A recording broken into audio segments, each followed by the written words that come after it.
Hey everyone, this is Dave Cooper, and we are in Las Vegas at the International Builders Show, and I am standing with Tim Seims from Nishiha, and to my left is Audrey Grubasek from Modular SureSite, and we're going to have a little bit of a discussion about Nishiha and the products and what you guys bring to the offsite construction industry, and I'm really excited about it because as I've been learning, Nishiha has been part of the offsite construction industry for a very long time.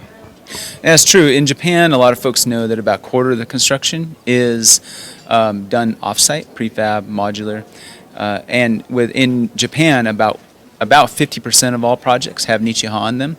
So you can tell it's a pretty prolific presence that we have there, and so we've enjoyed a lot of experience effects that come with that when it comes to exterior design, interior design, and panels, whether it's volumetric, panelized systems, some sort of componentization. Japan's famous for that. Going back several hundred years, actually. I forget when, but they built a castle in one night. Took 4 months to build it offsite, but then one night they built a castle. And so there's a deep and wide history there. So we're trying to see what's portable to the United States and North American market. Not all of that experience is, but we're finding some really good partnerships, people that are willing to roll up their sleeves, work with us technically, because it's one thing to have a high design, high performance product, cladding material, but it's another to the nuts and bolts of applying it in an efficient manner. And I think that's been the bugaboo of the industry for a long time, kept prices high. And our job is to drive the on-the-wall cost price down. And so we're having a lot of success with that.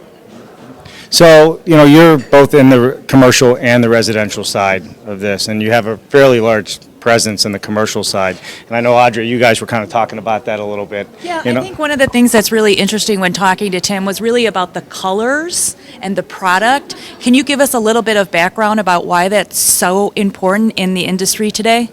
Yeah, it's in the United States, a lot of people don't know that we have a large presence with brands like Starbucks and Hilton and Burger King. And while people driving by those might go, well, I would never maybe eat at Burger King, but or maybe I don't know. Yeah, right. But what they realize is that when brands choose a product, there's a lot of thought that goes into it, and there is a lot of that takes years of planning on our part, on their part, and they're making those choices based on durability, flexibility of design, portability, even a product that can be taken off the wall and put a new product put back on.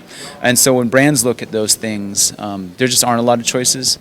Definitely not in our price point. So we have enjoyed a lot of success. So what happens is sometimes is people driving by, they're building a home or they're an architect on a commercial project, they see this, knowing the dynamics of product selection, and go, or even anecdotally knowing it, and they go make that connection. And that's how we've gotten a lot of projects, just because of that reputation. So tell me a little bit about the value of being able to take a product off.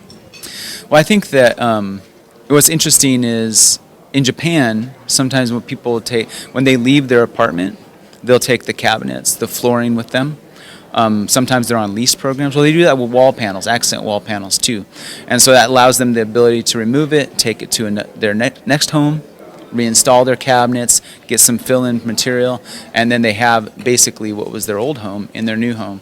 And the portability from that standpoint is great, but from a design standpoint, but from a facilities and repair and maintenance standpoint, being able to repair something like on drive-thrus or in neighborhoods, people will hit the garage or whatever, while having the ability to just take a panel out of the middle of the wall and replace it without taking the whole thing down pretty easily. That resonates with people that are familiar with challenges of other materials. I think the other really cool thing that Nishiha does is we were talking about your customer service and service lines to the buyer. So being in commercial and residential building or any type of building, one of the things is how can I get the product? How accessible is it? So that was really interesting. We were kind of talking about that as well. Yeah, thanks for bringing that up. It's actually one thing to have a really cool looking product at a decent price point, but I think what seems to be from a customer experience standpoint really powerful for folks is when you have a kind of a high-end looking material that's accessible in less than 2 weeks, pretty moderately priced, no minimums. They can call us. We'll help with the estimate. They can buy it through any supplier and we'll facilitate everything. Accessibility is actually one of our products, product as a service approach, because not everyone does that. And sometimes when you just rely on the distribution channel to do that, it can be a constraint. So we've decided to remove that constraint and do it ourselves.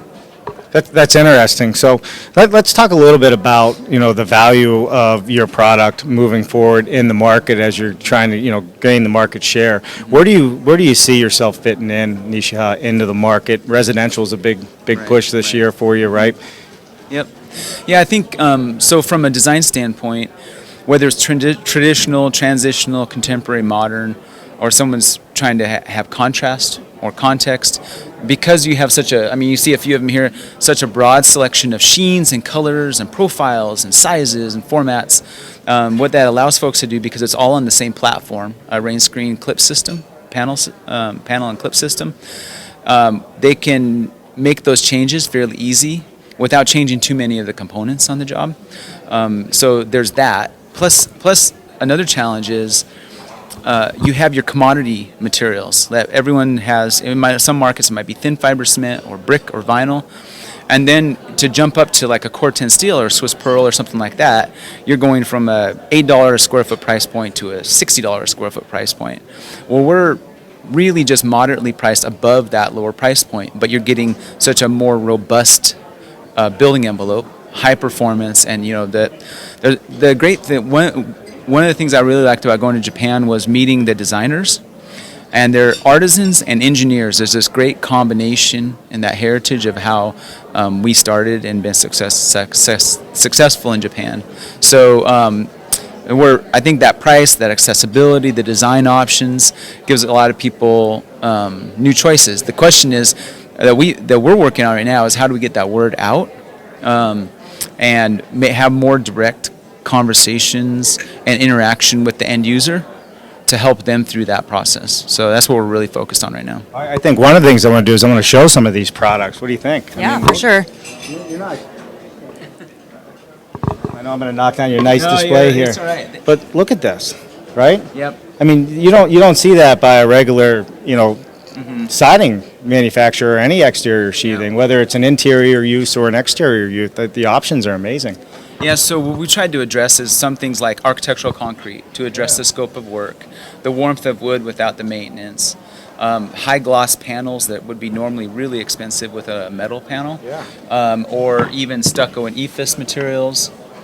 We do a ton of brick. We do a lot of interiors. So let's say if you were going to pour an interior architectural concrete wall, I mean, you're engineering, you're forming, you're pouring, you're stripping, you're sacking, you're filling cracks, or you could just put a panel up on a wall.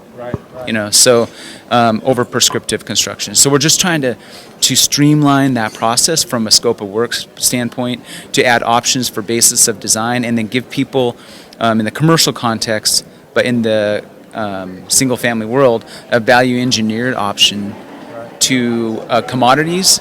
Because let's face it, right now, a lot of $1 million, $2 million homes are using the same materials that are on entry level or low income housing. That's a misfit. So we're trying to be a fit. Sure. Audrey, you're in a market that is really trending right now, right? With modern builds and all kinds of. I was going to say, the modern build or modern home we were talking about. The other thing is really cool is the offsite construction, being able to do, these apartment buildings, right? And being able to have these really cool exterior products to give it such depth and creativity and something unique. Because a lot of the things that happen offsite construction, we kind of get this uncreative form, right? But be able to put these pieces on the front and change the design of it is absolutely exactly what we need in the marketplace right now. That's what makes it exciting to be able to do it. Thank you for saying that. I mean, we really appreciate the support we've gotten from the design community, general contractors, installers, and we're still trying to make all those even easier for them, easy to buy from that standpoint. And then working technically with folks on, with modular offset, how do we handle the transitions? Our technical team will do design reviews. How do we handle those mate lines and plate lines and that sort of componentization, reducing SKUs so that just make it as easy as possible. There was an article on Curbed had about why do all apartment buildings look the same?